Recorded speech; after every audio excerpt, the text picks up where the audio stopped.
Previously, on Secrets, Crimes, and Audiotape. Ben, you can go ahead and kill this story if you want. That's your right.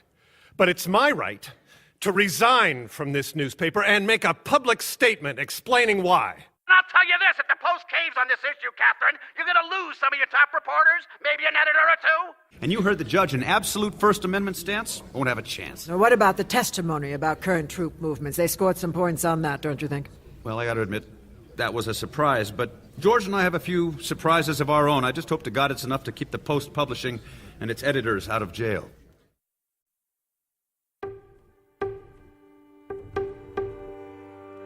From Wondery, this is Secrets, Crimes, and Audiotape. I'm your host, David Reinstrom. What's your secret? My secret is that I have no principles, just princessables. This week we're concluding our explosive courtroom adventure, Top Secret, the battle for the Pentagon Papers, courtesy of our friends over at LA Theater Works and The Play's the Thing. If you haven't heard the first two parts, head back in the archive to give them a listen. This play tells the story of the fight to publish excerpts from a 47-volume report on the United States' involvement in Vietnam, dating back to 1945. In our story, the year is 1971. The Pentagon Papers have leaked to the Washington Post. The Nixon White House doesn't want that information to come out, and so they're taking the Post to court. At stake, the First Amendment itself.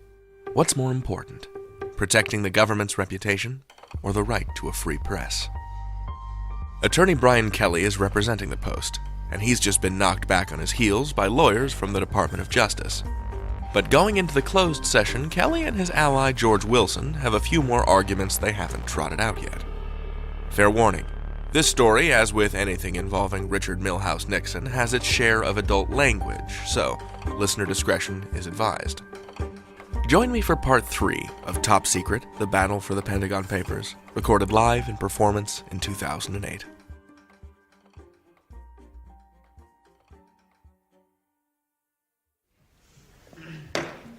Bailiff, I want the doors closed and locked.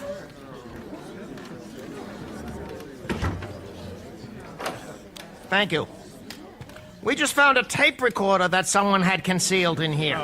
Now, I didn't know it until after it happened, or I would have had the people arrested and locked up, and I gather that they got away. Now, would the government like to have a security representative make a check of the room? If it's agreeable, we would like to make such a check at the time of the first recess. You can make a full check anytime you want.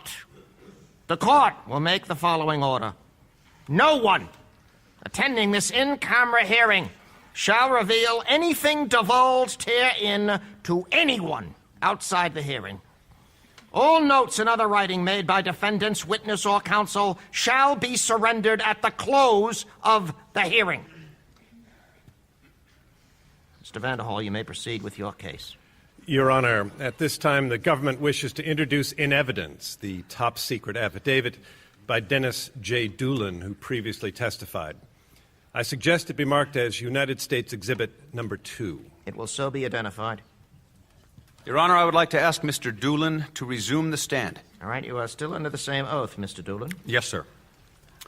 Mr. Doolin, the affidavit that you have presented to this court lists several parts of the Pentagon Papers study which you say would have dire consequences for our national safety if made public. The first item says that press leaks will endanger our peace negotiations with the North Vietnamese, and you specifically refer to a peace overture by an Italian diplomat named Lapira.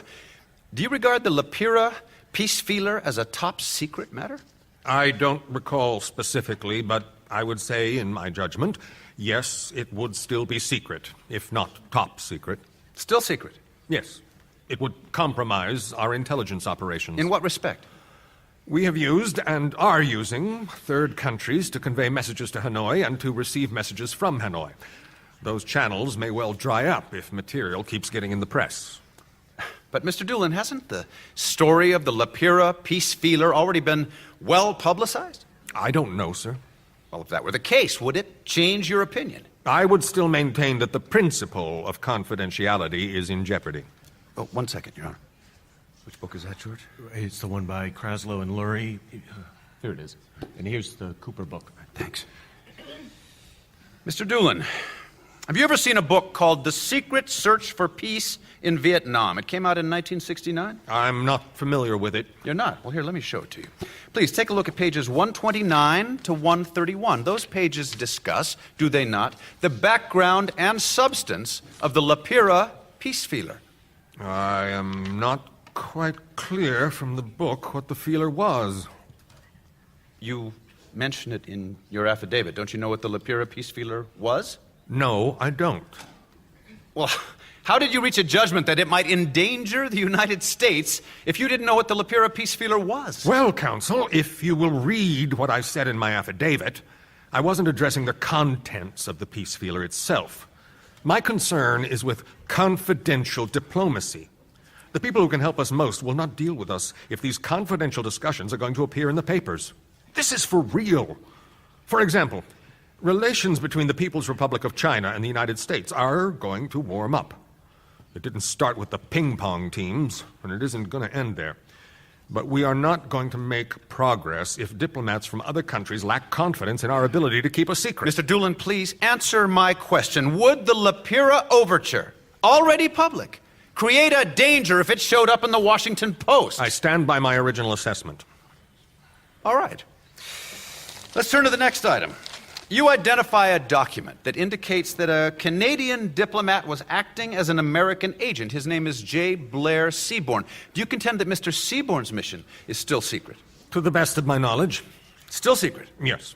Are you aware of a book entitled The Lost Crusade by Chester Cooper? I've heard of it. I have never read it. When you prepared your affidavit, were you aware that this book describes Mr. Seaborn's mission? I answered that. So I you were said not I aware that never on read the pages book. 325 to 327 of this book, it tells how America borrowed a Canadian No, diplomat named I Blair haven't. Seaborn to present I its have- views to I have officials not in Hanoi. read the book. You're not aware that this book states that the Canadian Prime Minister approved I of told Mr. you Seaborn's I mission. haven't read the book. Your Honor. The truth is it not, Mr. Doolin, that you could find this so-called classified material in any public library? Your Honor, he's badgering the No, witness. not true, Your Honor. It's the facts that are badgering him. Mr. Kelly. Excuse me, Your Honor. Now, Mr. Doolin, let me direct your attention to the next item. You say that disclosure of some of these documents will damage our efforts to release the prisoners of war. May I interrupt?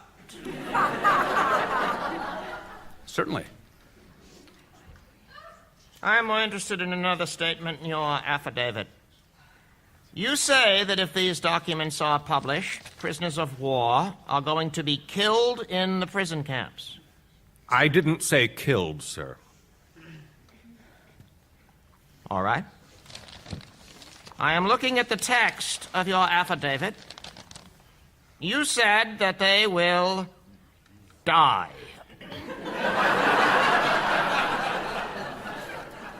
I said that they may die. In either event, are you saying that the prisoners of war are likely to die if the Post publishes the fact that certain countries are helping us in our efforts to get the POWs released? I said that they may die. I stand by that statement. All right, will you explain it to me? Certainly. Some of these governments require guarantees of secrecy and confidentiality. If we can't guarantee that, then they won't help us. The more channels we lose, the longer those men will be kept in North Vietnam, and the more of them will die. But, Mr. Doolin, is it not a well-known fact that other governments have been attempting to serve as a channel of communications with Hanoi? Some yes, some no. How about the British? On the prisoner issue? I don't believe so. Are you aware of the description in Prime Minister Wilson's memoirs published by Life magazine? No. Ah, gentlemen, this is simply becoming a policy discussion. Mr. Doolin, you say it would be better for the United States to conduct our affairs in private, and that well may be. But Counsel for Post has books and articles that seem to show all the facts you are upset about are already public. Your Honor, it is one thing for some of these contacts to be mentioned in a book. It is quite another matter to have the precise text of our cablegrams and memos printed in a newspaper. The impact on foreign governments is much greater. But what does that have to do with this proceeding? I mean, your real problem seems to be with your own internal security controls, and they are not adequate. I submit, Your Honor, that the only mistake the government made was that we were betrayed by a person who had proper access. I don't know that. I don't know how the Post got these documents. I have affidavits from 10 to 15 Washington Post reporters who say they constantly got top-secret documents from government officials. And when we met over the weekend, I directed the government to particularize the matters that were of greatest concern. And here we get to 3 or 4 of them, and up until now, they all appear to be in the public domain. All right, you may proceed, Mr. Kelly. Mr. Doolin, the last item in your affidavit refers to a document about CETO Operation Plan Number 5. Now, is that what you're referring to when you said that these documents refer to troop movements? This particular one? I don't know whether this one does or not. Well, what were you referring to? To the build-up in Vietnam? No, Mr. Doolin. No, wait a minute. That was years ago. The clear impression you gave me this morning was that the discussion involved current troop movements. I'm sorry, I didn't mean to give you that impression. You were talking about past troop movements? I was talking about past troop movements, about the strategy of the build-up and so forth. In any event, Mr. Doolin, you are stating now that the document does not contain any references to current troop movements? No. I'm sorry that I left that impression. Your Honor, I admire your patience, but how long must we go on with this charade? Each hour brings us closer to another day of suppressed publication. Meantime, the government has failed to come up with a scrap of evidence, one single document that even remotely endangers this nation's security. Your Honor, we have just such a document. But we've been reluctant up to now to bring it to the court's attention because of its extreme sensitivity. Therefore, I move that Your Honor examine this document in chambers in the absence of any of the parties. No, the answer to that's a flat no. I have never excluded counsel for people being accused. I'm not about to start now. It's far into my makeup. Mr. Boddy, and you have something to say? Up till now, Your Honor, we have had our hands tied behind our back. We want to show you something, but we are most reluctant even to bring it into this courtroom. Nevertheless, we will agree to have counsel for the Post present, but all of the other representatives of the defendants must be excused from the room. This is an extraordinarily sensitive document. All right, is that acceptable to the Post? One moment. Brian? May we have a moment, Your Honor? Of course. Problem with that, Fritz? Hell yes. What about George Wilson? But Wilson's not a lawyer. Hey, look, they're about to bring in their ICBMs. We can't afford to scuttle our fail-safe system. If they're going to bring in new material, we'll need George's expertise more than ever. You're right. Your Honor, a more secure session is agreeable to us if Mr. Beebe is included as a lawyer, and if we can also have our National Security Advisor, Mr. Wilson, present to assist me. We insist that it be limited to the lawyers. No, I think that the Post request is reasonable. I am prepared to close the hearing further on that basis. Very well, Your Honor. All right, we'll clear the room. Thank you, Mrs. Graham, Mr. Bradley, Mr. Doolin. You'll have to be excused. All right, Mr. Marty and Mr. Vanderhall, you may proceed.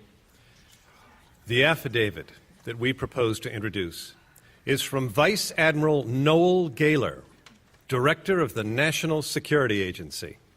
It's in the safekeeping of his top aide, Lieutenant Darrell Cox. Lieutenant Cox, please come over to the witness stand. Do you swear or affirm that the testimony you're about to give is the truth, the whole truth, and nothing but the truth, so help you God?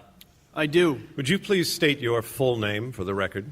Darrell William Cox. And where are you presently employed? I'm a lieutenant in the Navy, attached to the National Security Agency as an aide to Vice Admiral Noel Gaylor. Could I ask, just what is the National Security Agency? It is the government agency responsible for all cryptographic work. Simply put, you break and decipher codes. Is that correct? Among other things, yes, sir. Do you have with you an affidavit from Vice Admiral Gaylor? Yes, I do. Could you please give it to Judge Peel?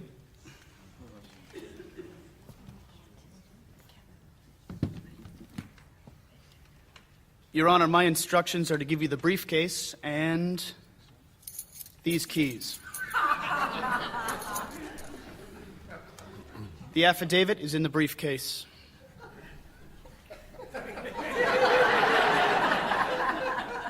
Why don't you proceed with your testimony while I open these locks?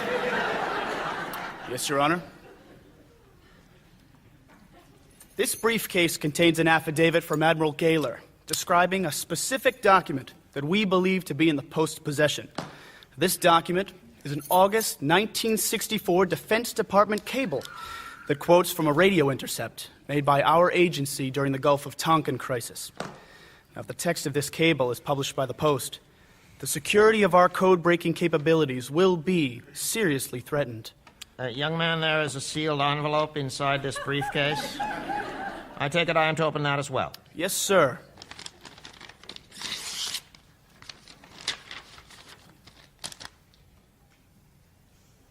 And another one inside that.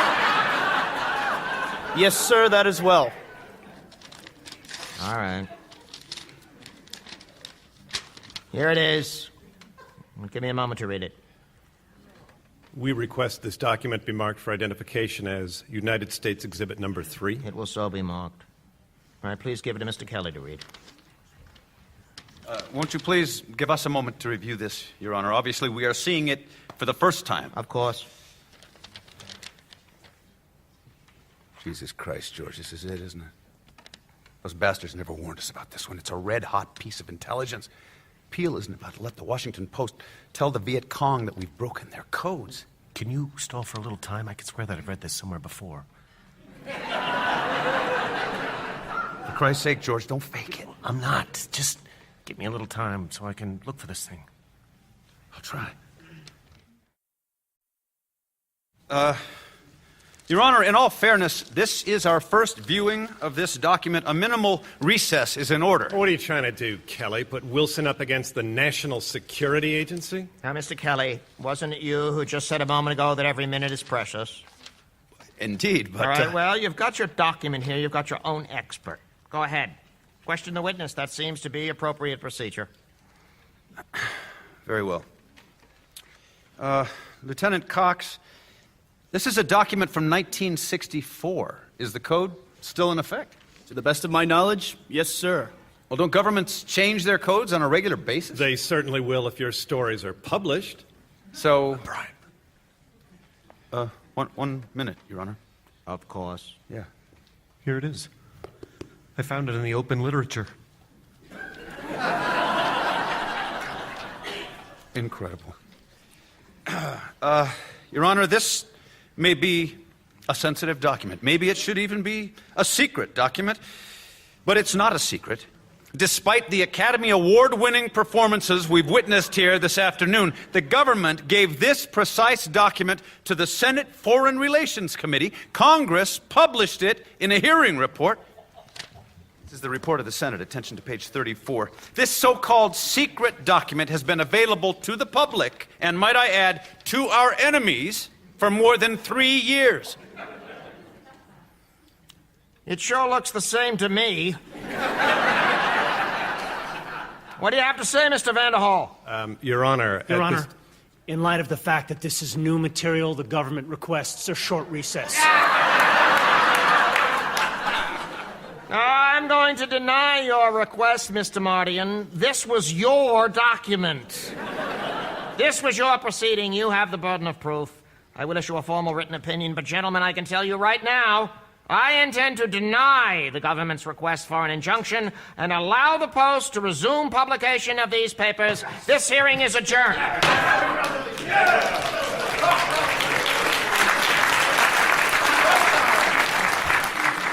Scoop Wilson.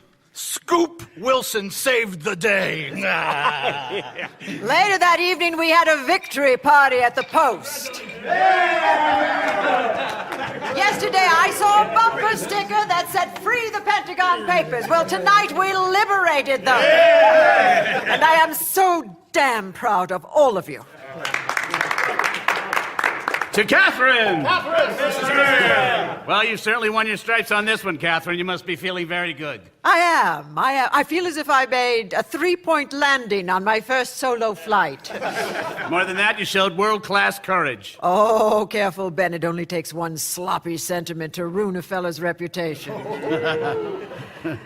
But I don't think We've heard the last of this. I think you're right. There's a movement in this administration to silence the press. I don't think that the Pentagon Papers is an isolated case. But tell me, what tipped you into the publish camp that night on the telephone? Well, we had a staff revolt on our hands, and when Fritz said it was up to me, I went with my own inclinations. But you tell me, if I hadn't, what would you have done? Jeez, I know. I have no idea. Glad I didn't have to find out either. Hey, let's listen to George. I used to be a newspaper man myself. Yeah. I've been a lawyer for the last few days. And one thing came clear to me through the whole thing. It's easy for the Washington Post and the New York Times to take on the U.S. government. We had the resources. We could pay the lawyers. But we didn't wage this battle just for the giants of journalism. We waged it for the little guys. Poor guy out there covering some zoning committee for some paper you never heard of. And there are city councils all over the country that would love to have a precedent that would give them the power to cover something up or freeze out the local reporter. It's hard for some little guy in a one-horse town to take on the city council. So, if no other reason, we had to do it for him. You can't really gain freedom, you can only lose it. And that's what this case was all about. You had to take him on to the top and win. You had to win. Bravo! Bravo, George. I wish I'd said that. Yeah, I wish you had too. I was nervous as hell. Incidentally, how did you find that document in court? Believe it or not, Ms. Graham, the precise month, day, and page number just popped into my head, and there it was in my folder. It's remarkable. I mean, that's just remarkable. Thank you. Well, it looks as if the party's breaking up. Well, thank God I haven't been home in 3 days. Ms. Graham, Chief? Hey, George. Good night, Catherine. Well, I guess that just leaves us three plotters. The three Bs, Bradley, Bagdickian, and BB. Hey, Wilson made a hell of a speech, huh? Yeah, frankly, I didn't know he had it in him. I don't think Wilson knew it. Hey, don't knock it. If George Wilson wants to play Jimmy Stewart, I say let him do it. I think he saved this newspaper at least $100 million. Ooh, you're still counting pennies, huh, Fritz? Yeah. You really are one of those guys keeps his money in a sock underneath the mattress? Wrong. I happen to know that Fritz Beebe has his money invested in the best growth stock he could find. The New York Times. Nope, you're both wrong. When you guys started this caper, I put my money in an unnumbered bank account, sold my lifetime membership to the New York Athletic Club, and prepared for a fast getaway. Hey, Brian, come, join us. Gentlemen, you sure I'm not interrupting? No. Hey, have a drink. No, thanks. No, I have one. In fact, I've had several. Gentlemen, I'd like to propose a toast. Here. No need to stand up. I want you guys to know what a privilege it has been to conduct this case. I mean it. I learned a lot. I did. I learned some things about government that shocked the bejesus out of me. It's funny, you can be this high-paid New York lawyer and wake up one day and realize you're as naive as Little Orphan Annie. Take Mardian, for example. Now there's a great guy. He's a fine public servant. Only don't ever turn your back on him in a dark corridor. The way I figure it, Mardian was worried about something, but it sure as hell wasn't a bunch of secrets in some study that nobody in the Nixon administration, including Mardian, ever read. So somebody put him up to it. Who? Mitchell? Kissinger? Nixon? I don't know. My son is out there on the street getting his head busted in for exercising his constitutional right to protest. Meantime, the servants of the people are busy protecting all the lies their predecessors bequeathed to them. But wait a minute, that's not the toast. The toast is to the Post. Here's to the Post. Defender of the people's right to know. Ta-da! Ruffles and flourishes. I'm thrilled for you guys. I am. I respect this newspaper and what it did. But I learned a little something about newspapers, too. Newspapers are like tapeworms. The more you feed them, the hungrier they get. Now, I'm a loyal citizen. I'm not one of those un-Americans who wants to put curbs on the press. Hell, if that were the case, you'd fire my ass, wouldn't you? Wouldn't you? Easy, Brian. That's all right. I can read the cards. You find yourself some Georgetown lawyer who'll tell you what you want to hear, but just listen to me. The Post has a great future ahead of it. The Pentagon Papers victory has made it a world-class competitor, just like you hope, Ben. And now the courts have said, well, except in certain cases, we ain't going to be the gatekeepers. So the courts aren't allowed to do it. And the government can't be trusted to do it. That leaves you guys. Can you be the gatekeepers? Hell, we know you got the guts to say yes. Have you got the guts to say no? Where do you draw the line on secret documents? Do you sanction stealing?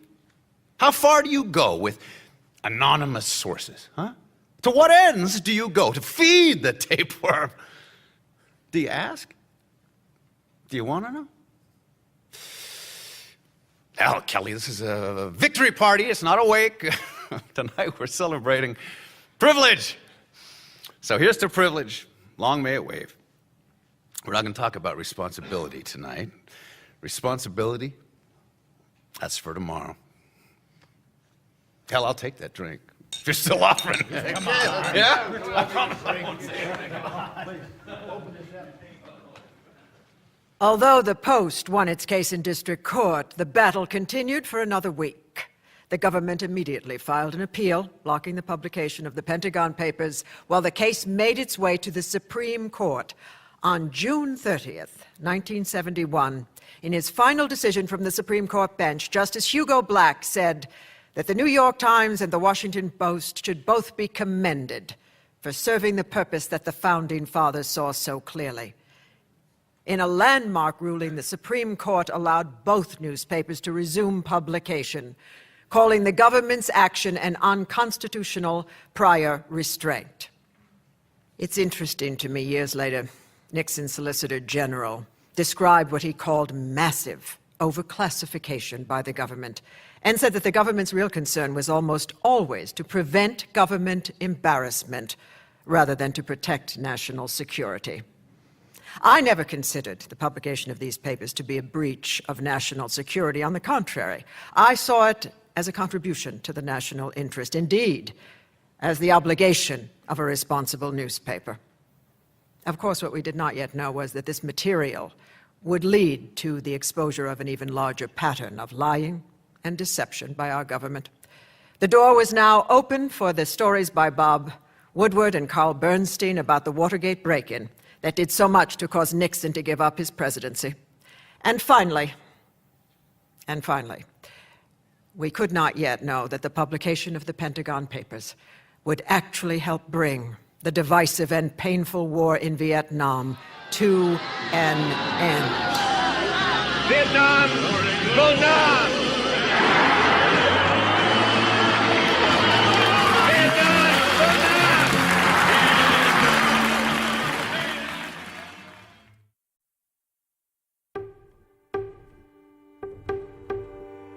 And so the heroes of the press returned to their corner, preparing for their next battle with the Nixon administration. As Kay Graham said, you might have heard of two of them, Woodward and Bernstein, the Post reporters who exposed the Watergate scandal and brought down Nixon himself. There may yet be new Woodwards and Bernsteins lurking among us.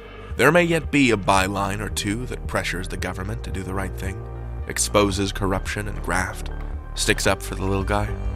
All I can say is support your local newspaper and call your congressional representative. If you're interested in hearing more about Top Secret, subscribe to The Plays the Thing. Susan Lowenberg, the host of the show and the producing director of LA Theater Works, compiled some of her favorite moments from talkback panels she organized after performances. You'll hear from all sorts of people, like Jeffrey Cowan, one of the playwrights, former Nixon White House counsel John Dean, and former Congresswoman Jane Harman. It's a fascinating series of conversations, so The Plays the Thing, also on Wondery. Next up on Secrets, Crimes, and Audiotape, my interview with Marisa Smith, the playwright behind The Defenestrator. That's a hoot and a half, and you won't want to miss it. Let's take a spin around the old mailbag, shall we? On Twitter, James writes that his secret is his webbed toes. He sent us a picture. I think they're pretty cool looking, kind of like a lithops succulent. May they aid you in swimming and unrelated endeavors, James. My foot-related secret is that I have completely flat feet. I can applaud with them. My kingdom for an arch. It's not great.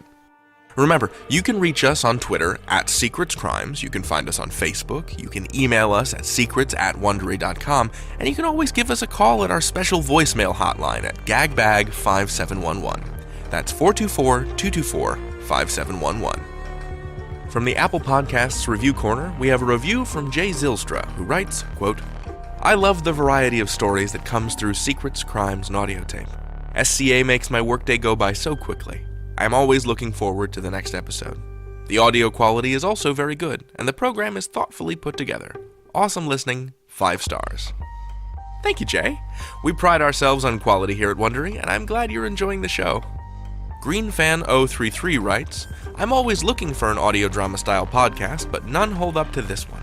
I love that some shows are several episodes long while others are short. They offer a great variety of stories as well. If you don't like one, skip to a different one you might love. I particularly enjoyed The Handmaid's Tale.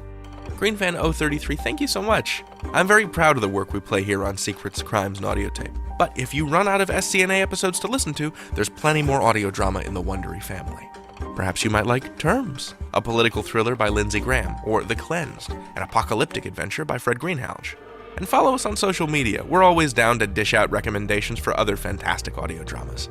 It's a big world of excellent work out there, and we're just glad to be part of it. Alright folks, that just about does it for us today, but please do us a favor and complete the survey at wondery.com/survey. If you haven't already done so, tap or swipe over the cover art in your podcast player to reveal the show notes, where you can find links to all of our sponsors. Support the show by supporting them. Please subscribe to Secrets, Crimes, and Audiotape on Apple Podcasts, Stitcher, NPR One, the Wondery app, or your favorite podcatcher. If you rate and review the podcast, I might read it on the air. If you want to hear more dramas recorded live on stage, subscribe to The Plays the Thing, also part of the Wondery family. Top Secret, The Battle for the Pentagon Papers was written by Jeffrey Cowan and Leroy Aarons.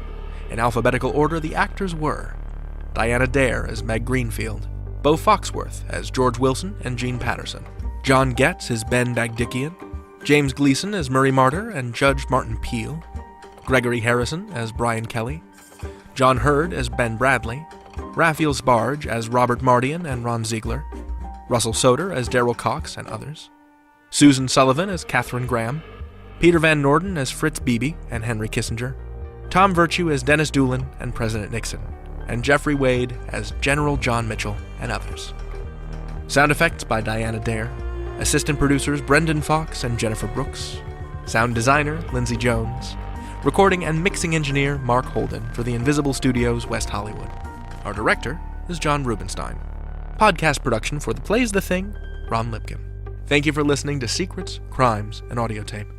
The theme song for our series was composed by Mark Hadley. Our editor is Sergio Enriquez. Our executive producers are Jeffrey Glazer and Hernan Lopez for Wondery. Until next time, I'm your host, David Reinstrom. What's your secret?